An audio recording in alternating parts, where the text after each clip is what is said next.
Hello everyone, the 316 here with another Mcfarlane Toys DC Multiverse review.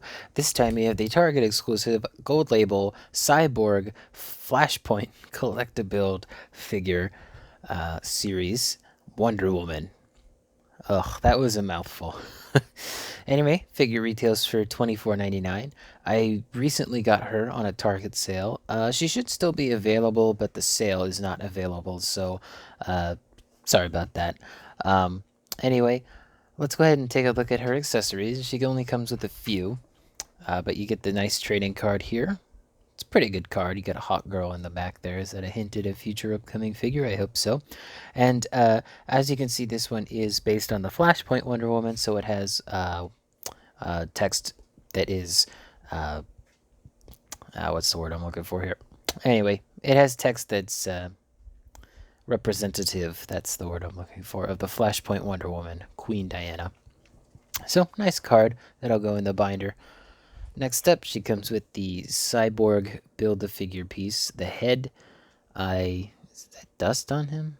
Yeah, that was just dust. Now, I would show you the completed Build-A-Figure, but I don't have Project Superman, so I can't put the arms on him. But I got 3 out of the 4 pieces, so I'll bring him in just for the size comparison. But otherwise, I'm just gonna I won't do a review on him until I get the arms. Anyway, Wonder Woman's last accessory is her sword. It fits in her hand very easily, and it's a nice sword. I like swords; they're good. And this one's—it's not a rapier. What's it called? Anyway, I forget. I forget what this type of sword's called with this particular hilt. If you guys know, let me know in the comments. She's got some nice like detail, like scratches on that sword. It's definitely seen a lot of wear, but still holds up. And lastly, before we take a look at the figure, we'll take a look at the box. Target really did my box in. They really did a number on it. But there's your gold label. It says Wonder Woman Cyborg. On this side, it says Wonder Woman. On this side, Wonder Woman Flashpoint on the back. As you can see what parts she comes with. She actually doesn't come with the shoulder pauldrons. That was a change late in development. I kind of wish she did come with the shoulder pauldrons so that this figure actually felt like it was worth more than $24.99. Oh, and here's the bottom if you're looking for her in store. That's another box I could get rid of, thankfully. Anyway, figure proper. I think that they did a good job translating this. I do have some questions, though, about why they decided to do this figure in this particular way. But the color scheme looks good. Although I will say the helmet is more of a bronze, as well as this little chain up here, which is just connected to the shoulder pieces. It's all one piece. If you notice, mine stands... Actually, she stands okay, but her legs lean forward and her torso goes up. For some reason, and I don't know why, but she doesn't actually have any ankle or wrist pegs, swivels, joints, whatever they're called. Instead, it's just, if I can get a good look in there, it's just a swivel and a rotation. That's it. Nothing else. And her feet swivels are a little loose on mine. As you can see, she kind of wobbles a bit. I have found a way to get her to stand, but this is about it. And her hand, she doesn't even have a swivel as far as I could tell. Looking in there. Yeah, I don't think she... Wait, does she actually have a wrist peg in there? Or a wrist joint? I think she actually does have a wrist joint in there, now that I'm looking at it. Not that it matters. But yeah, she definitely has a wrist joint in there. It's hard to tell, but like, look. That's going in and out. Let me see if I could twist that. It definitely looks like she has a wrist joint in there. Maybe I can pull off the hand. Oh well, I'm getting sidetracked. I think she has a wrist joint in there, but I don't think she has an ankle joint. She definitely doesn't have an ankle joint. Anyway, let's get back to the arms here. I feel like these come out a little bit too much, but you can reposition the arms. I like that they did the double joint with the armor piece in the middle. That I do appreciate. I like seeing that. More of that, please. Thanks, Mcfarlane. The peg in her foot is in a weird place. It doesn't really detract from the figure, but it can be sometimes hard to keep it on the peg. because of that. You know, her hands are nice. They have the cut in here, but they don't actually. It doesn't function like a cut. Uh, she does have some movement in here. Ugh. But if you do that, it does stress this piece on the front, so I don't recommend it. But she got plenty of back though, like plenty of back.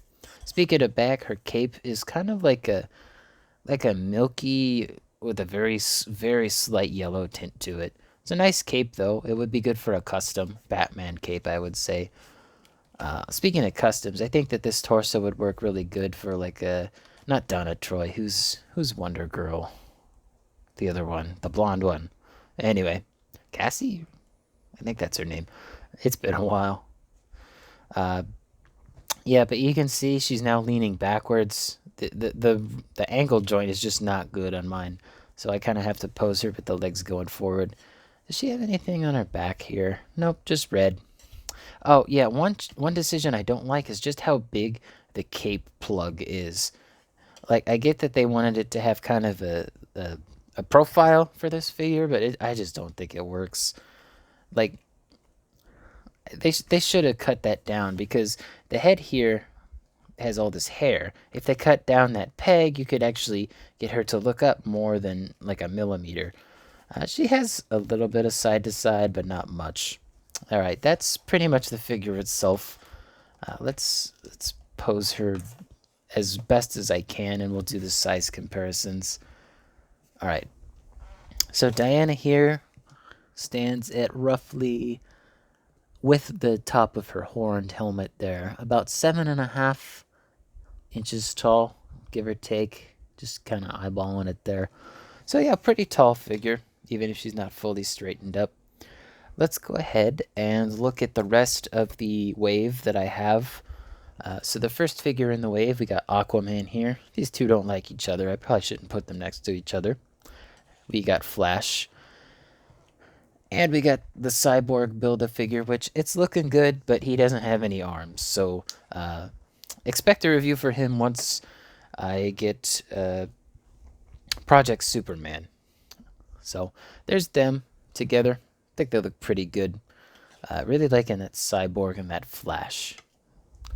All right, let's go ahead and look at how she compares to other lines. So let's start off with Lightning Collection. We got Dino Thunder Black. If I could pose him right, there we go. Speaking of Hasbro, we got Marvel Legends Extremis Iron Man and Tiger Force Outback from G.I. Joe, classified. Let's get into some 7-inch scale. We got the WWE Champion Elite 100 John Cena from Mattel. We got the Spartan Yoroi from Jazzwares, Halo Spartan Collection. If I can get him to stand. Alright, two more. We got my model kit, the Gundam Wing. He fell. I should see if anything needs to be fixed on him. And lastly, let's throw in Atrocitus, because I feel like this Wonder Woman would be a good brand lantern.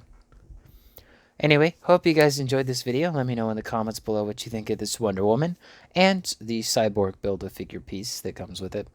Don't forget to leave a like on the video, subscribe, hit the bell. I have an eBay store. Check that out in the description below. And I have a Printify store as well. Just a t-shirt on there at the moment. But anything you guys can do to support me, I really appreciate it. And I'll see you in the next one. Peace.